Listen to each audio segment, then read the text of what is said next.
सभी बिहारी मतदाता भाइयों को मेरा नमस्ते। जय जवान जय किसान। आज बहुत बड़ा मुद्दा खास करके हमारा इस लोकतंत्र के महापर्व में है, जिसको जनतंत्र भी कहते हैं। लोकतंत्र या जनतंत्र का ये महापर्व जो चुनाव के रूप में आ रहा है, ये हमारा आपका भविष्य निर्णय करता है। और ये निर्णय आज से नहीं बल्कि आजादी के बाद से हम लोग को मिलता जा रहा है। लेकिन उसके बावजूद भी हम ये देख रहे हैं कि जनता दिन पर दिन अपनी मेहनत से कुछ विकास कर रही है। ठीक है, बढ़िया है, लेकिन पार्टी का विकास या खास करके पार्टी के द्वारा लाए गए नेता का विकास जिस रफ्तार में होता है, उस रफ्तार में आम आदमी का या खास करके जनता का, वोटर का, जिसको हम लोग बोलते हैं कि जनता जनार्दन है, मालिक है, उसका नहीं हो पाता है।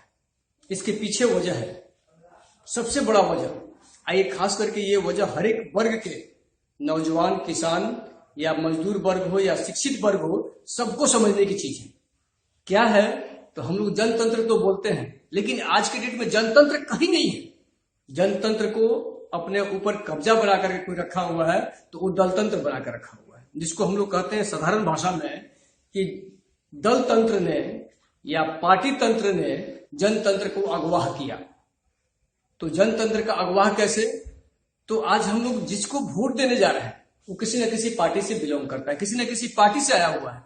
वो मोटा रकम वाला है, वो अगला पैसा दे करके आपके टिकट लेके आपके बीच में आया हुआ है, आपको फिर सब सुविधा देगा और आपके बीच में पैसा खर्च करके जब जीत करके जाता है तो निश्चित तौर पे अपना पैसा जहां भी खर्च किया हो उसको निकालने का प्रयास करता है, फिर आगे के लिए तैयारी करता है। तो जब आगे के लिए तैयारी किया, अपना पैसा निकाला, तो फिर आपका बात कैसे सुनेगा? कारण कि वो तो किसी पार्टी से आया हुआ है। तो पार्टी से आया उम्मीदवार कभी पहले पार्टी का सुनेगा, अपना फायदा का बात पहले करेगा, फिर उसके बाद लोगों की बात सुनेगा या लोगों के बारे में सोचेगा। तो अब सोचने वाली बात यह है कि नौजवान या किसान या जो भी हो, जो बहुत दिन से पीड़ित है, परेशान है, तरह तरह का मैसेज दिया करते थे, आज भी शिक्षित वर्ग जहां तक उसके बारे में उल्टा पुल्टा बहुत दिन तक अभी तक बोलता आ रहा था, आज अगर कोरोना खत्म हो गया, कोरोना राजनीतिक पार्टियों ने खत्म कर दिया, आज इतना आंकड़ा उस पर नहीं बात की जा रही है। आज सिर्फ बात अगर हो रहा है तो किस पे बात हो रहा है? तो केवल हम लोग का पार्टी पर बात हो रहा है कि नीतीश को इतना सीट, लालू को इतना सीट, भाजपा को इतना सीट, कांग्रेस को इतना सीट, चिरंजीवी को इतना क्या बोलते हैं, रामविलास पासवान का बेटा, उनको इतना सीट। ये क्या है? ये केवल अपने सत्ता के लिए, अपनी व्यवस्था के लिए, अपनी आमदनी के लिए, अपना पावर बनाने के लिए बस ये लड़ाई है। इस लड़ाई में हम लोग भी बढ़ जाते हैं। किस चीज पर? तो जात पात पर, धर्म पर, ऊंच नीच पर। ये सब कहीं ना कहीं हमारी कमी है। आज कहा जाता है कि हिंदू, मुस्लिम, सिख, ईसाई 4 धर्म है, लेकिन हमारे हिसाब से सही कहा जाए तो सिर्फ यहाँ कोई धर्म नहीं है, बस 2 धर्म है, एक औरत है, एक मर्द है। तीसरा अगर कुछ है तो छक्का है, जो खास करके ना औरत में आता है ना मर्द में आता है, लेकिन उसको भी वोट देने का अधिकार है और वो भी एक सम्मान के युग है।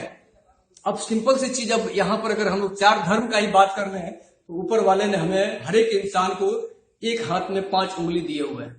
पांचों जब तक अलग अलग है तब तक कहीं कोई पूछने वाला नहीं है, सब कमजोर है, जिसको जैसे चाहे उससे मोड़ करके हम तोड़ सकते हैं। इसमें 2 मत की कहीं बात नहीं है। लेकिन अगर पांचों अगर इकट्ठा हो जाए तो पांचों में कौन? सबसे पहले हिंदू, फिर मुस्लिम, सिख, ईसाई और लास्ट में वो छक्का भाई। अगर ये चारों आदमी इकट्ठा हो जाए, ऊपर से ये 5 अगर एकजुट हो जाए तो बस इसका जवाब देने के लिए कहीं ना कहीं किसी पार्टी वाले को, दल वाले को सोचना पड़ेगा। और दल और पार्टी पर हम इसलिए खास करके विशेष जोर दे रहा है कि कभी न कभी आपस में इकट्ठा होकर के लगभग 200 साल तक अंग्रेजों ने लूटा। 200 साल बीतने के बाद कौन लूटा? तो ये पार्टी वाले, दल वाले लूटे, ठीक ना। और आज भी पार्टी वाले, दल वाले हम लोग को छोटा बड़ा, नीच ऊंच, धर्म का बात, जात का बात करके हम लोग को आपस में बांट करके कहीं ना कहीं अपना उल्लू सीधा करते हैं। जीत कर किसी पार्टी से जाए, लेकिन पार्लियामेंट में बैठ करके, विधानसभा में बैठ करके अपना सुख सुविधा, अपना पेमेंट, अपना पेंशन के बारे में बात कर लेते हैं। उसमें कोई झगड़ा नहीं होता है। झगड़ा कहाँ होता है? तो सिर्फ हमारे और आपके बीच में। अरे भाइयों, अभी से भी समझने का प्रयास करो, अभी से भी युवा समझने को तैयार हो कि हम लोग कर क्या रहे हैं। एक सिंपल सा चीज, अंगूठा छाप, नॉन मैट्रिक अगर मुख्यमंत्री बन सकता है, वो पूरे बिहार को चला सकता है, तो इतने पढ़े लिखे युवा, लेडीज हो या जेंट्स हो, औरत हो या मर्द हो, क्या करता है? अब कब करेगा? कब सोचेगा? अगर नहीं सोचेगा तो हमेशा ऐसी स्थिति बनी रहेगी कि हमारे घर में बीमार पड़े रहेंगे, हमारे घर में युवा बेरोजगार पड़े रहेंगे, हम न्याय के लिए कोर्ट कचहरी थाना का चक्कर लगाएंगे लेकिन कोई सुनने वाला नहीं मिलेगा।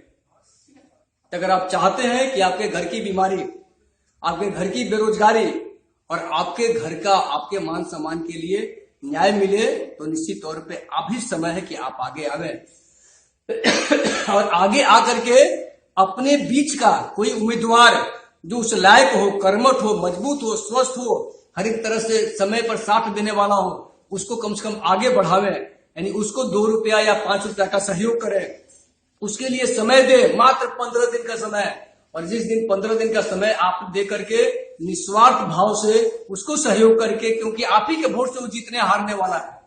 जब आपके वोट से जीत हार उसकी होगी और आपके द्वारा चयनित करके जब भेजा जाएगा तो आपका मुद्दा वहां पार्लियामेंट में उठाएगा, आपका मुद्दा विधानसभा में उठाएगा और आपकी सुविधा की बात आपके पंचायत में होगी और वहां सरपंच को पूरा अधिकार मिलेगा, पंच को पूरा अधिकार मिलेगा, वहां मुखिया को पूरा अधिकार मिलेगा और आपके ग्राम कचहरी में आपके सुविधा के हिसाब से निर्णय लिया जाएगा। नहीं तो दिन पर दिन स्थिति ऐसी आ रही है, आपको खूब बढ़िया से देखिए कि दिन पर दिन स्थिति ऐसी आ रही है कि कोर्ट बड़ा होता जा रहा है, थाना बड़ा होता जा रहा है, हॉस्पिटल बड़ा होता जा रहा है और आप छोटे होते जा रहे हैं। एक कमाने का जरिया है जिसके द्वारा जनता को सुविधा कुछ देकर के और फिर जनता से ही लूटने की व्यवस्था होती है और आपका पैसा कहीं ना कहीं लूट की व्यवस्था में आप बर्बाद हो रहे हैं। इसलिए मेरे भाई बंधु, अगर संभव हो सके तो एक छोटे बिहार के एक बासिंदा के नाते, चंपारण के एक नौजवान के नाते, नौजवान क्या, मेरा भी उम्र 50 साल हो गया, लेकिन फिर भी हम नौजवान इसलिए कहते हैं कि हम चाहते हैं कि जवानों के बीच में रहें और जवान को इतना मजबूत किया जाए, इतना समृद्ध किया जाए कि जवान लगभग हर एक क्षेत्र में मजबूत हो, जवान आगे बढ़ेगा, जवान खड़ा होगा, तभी जाकर के बुजुर्गों का भी मान सम्मान इज्जत बढ़ने वाला है। इसमें कहीं कोई भेदभाव नहीं, कहीं कोई छोटा बड़ा नहीं, हर एक जनता हमारा जनार्दन है, हर एक नर नारायण है, हर एक लोग में ही, इंसान में ही आत्मा में परमात्मा का निवास होता है। इसलिए हम एक योग शिक्षक के नाते, एक योग प्राकृतिक चिकित्सक होने के नाते हम ये चाहेंगे कि सब भेदभाव छोड़ करके कम से कम इस चीज को समझे और समझ करके आगे बढ़े और ऐसा कुछ कदम उठावे कि बिहार पहले भी टॉप में था और आज भी टॉप में जाए और बिहार ये निर्णय दिखावे कि आने वाला समय में हम लोग उस लायक बन पाए कि हमको देख करके पूरा भारत सीखे। आज बिहार के लोग बाहर जाकर दर दर का ठोकर खा रहे हैं। बिहार इतना कर्मठ है कि कई स्टेट को चला रहा है, पूरे देश को चला रहा है। इसलिए ऐसा कुछ कर पावे कि बिहार से लोग सीख पावे।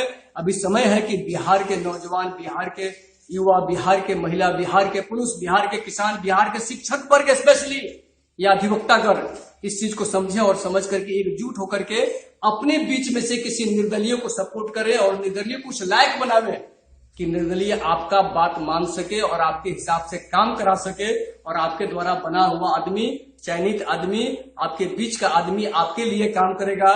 ना तो दल के द्वारा लाया हुआ आदमी, दल के द्वारा चयनित किया गया आदमी, वो निश्चित है पहले दल के लिए काम करेगा, पहले अपने लिए काम करेगा, अपने दल के लिए काम करेगा, फिर उसके बाद किसी और के लिए काम करेगा।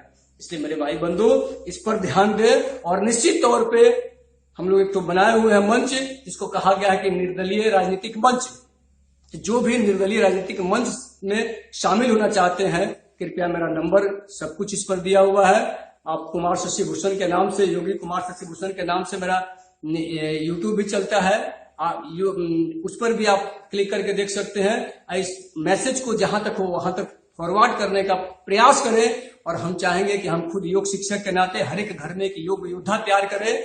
हर एक पंचायत में नहीं बल्कि हर एक वार्ड लेवल पे एक योग अखाड़ा हो और योग अखाड़ा निर्णय करे कि हमारे पंचायत, हमारे वार्ड में क्या काम करना है और उस हिसाब से काम होगा और हमारा बिहार ऐसा बिहार बनेगा कि लोग इसको देखकर सीखेंगे और यहाँ के बिहारियों को हर एक जगह मान सम्मान के नजर से देखा जाएगा, प्रतिष्ठा की नजर से देखा जाएगा। लेकिन बस अपना स्वार्थ बस 15 दिन के लिए छोड़ दें, जात पात छोड़ दें, धर्म छोड़ दें, किसी के पैसा के बहकाव में नहीं आवे, किसी से कुछ नहीं लेना है। अगर हो सके तो अपने पास से 2 रुपया, 4 रुपया, 5 रुपया किसी को सहयोग करके उसको आगे बढ़ाना है। आपके वोट से लोग जीतते हैं, ना कि पार्टी के वोट से जीतते हैं। आपका जिस दिन वोट एक सही आदमी को मिलने लगेगा उस दिन निश्चित है कि वो आदमी आपके लिए कुछ काम करेगा। इसलिए अगर बिहार को आगे बढ़ाना है तो निश्चित तौर पे इस पर विचार करें और अगर कुछ गलती लगे तो निश्चित मेरे इस नंबर पे संपर्क करके आप मुझसे समझा सकते हैं, बोल सकते हैं। अगर सही लगे तो इसको आगे बढ़ाने का प्रयास करें। बस इसी के साथ ही मैं फिर दोबारा जय जवान जय किसान का नारा देते हुए हर एक बिहार के भाइयों को, मेरा बहनों को ओम नमस्ते करते हुए आप सबसे विदा लेता हूं। आगे बढ़ाने का प्रयास करें।